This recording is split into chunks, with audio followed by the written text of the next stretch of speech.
Majestic did that for us. Oh, yeah. That's That's good. good. Chatting to Blue. Now, you've not been on our show for 10 years, we read. Is this why? true? What happened That's to true. you? What, Wow. Yeah, why? Really? Wow.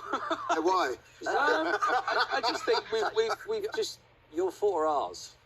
we've just gone our separate ways, did other things, Yeah. and then we'll come back together now. It feels right, and we're doing an album, which is great.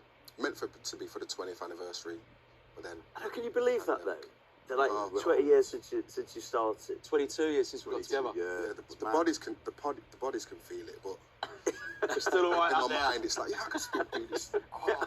Can you take us back to how it started in the first place? Then? Do you mind? Do you know what? A really random meeting was. I met this one in a karaoke bar in North London, in Golders Green. Yeah. Karaoke bar was called the G G-Spot. Spot.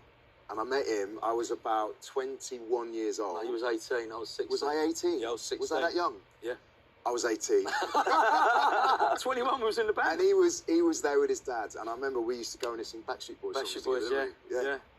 And then that's how we got chatting, and then it was just, oh, I'm going in a band, oh, I'm in a band, oh, well, you know, nice to see you. Then you were mates with Lee, right? I met Lee on this morning, who were looking for a boy band, and it was the first ever Simon Cowell was on TV, and he was looking for a boy band. He got in, I didn't. I thought, well, I'm going to give it up.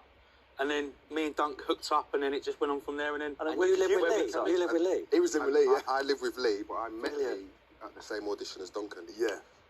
Like about a year and a half previous to Blue fully forming. Do So. you think with things like that, because clearly, you know, you're all kind of good mates, but do you think that was part of it, aside from like your ability to sing, the fact that there was a chemistry straight away, you know, you knew each other slightly anyway?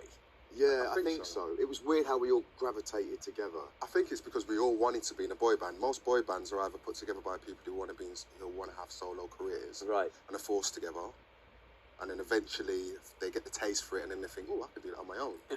Or you just get four guys who want to be in a band. Yeah.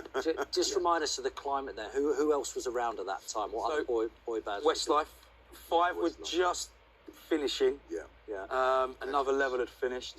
I think it was just us and Westlife, like Yeah, the two boy bands. But there was at like each other. Atomic Kitten, Yeah. Bitty X, all Yeah. those bands as well. Hearsay, Hearsay, yeah. good time for pop. And I'll show you the album in a minute, but you're doing an arena tour now. I mean, Yeah, that must be just feel so good that you're selling tickets to arenas Yeah. 20 years later. Yeah, it is, and especially after the pandemic as well.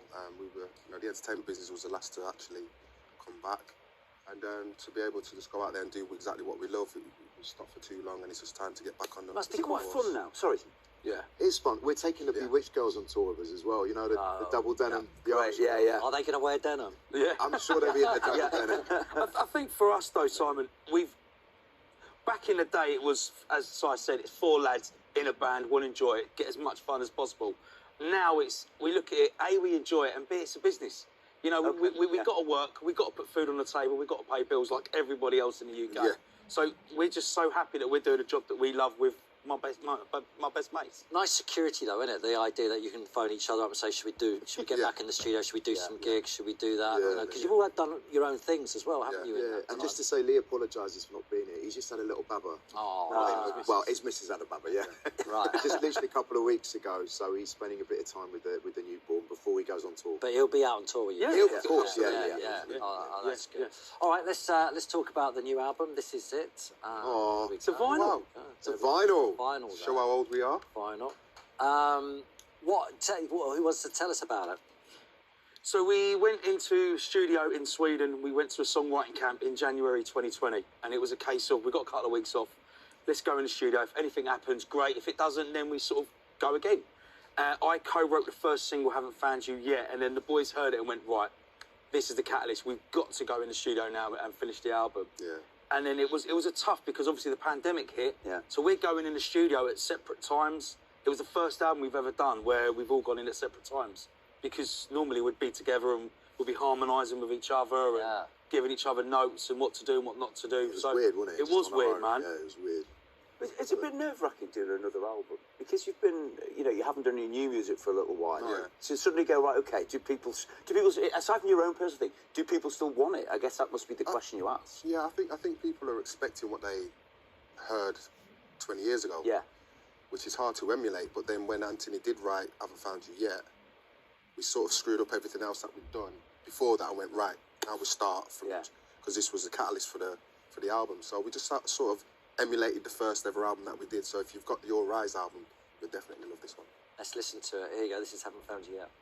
I will bring you into life like a song I can't forget, and I know that I will love you. I just haven't met you yet. Swear that I can almost taste you like there's something in the air.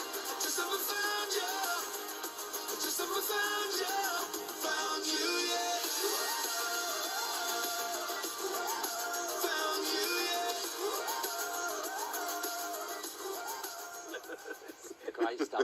How's the fitness going for the tour? Is it gonna be all right. Are you match fit? Be all right on the day. Not yet. We're getting We don't want to burn out yet. We've only got 4 days. You're gonna I have think for us it's all about the voices, man. I think we got to try and sound as good as we can 20 years ago. Do you know? But like I said, I saw you the other week. Like the voices are in really great shape, but I must admit, I did sort of think some of the routines may be a little slower than they were 20 years A little ago. bit, yeah. I was a little bit in slow motion.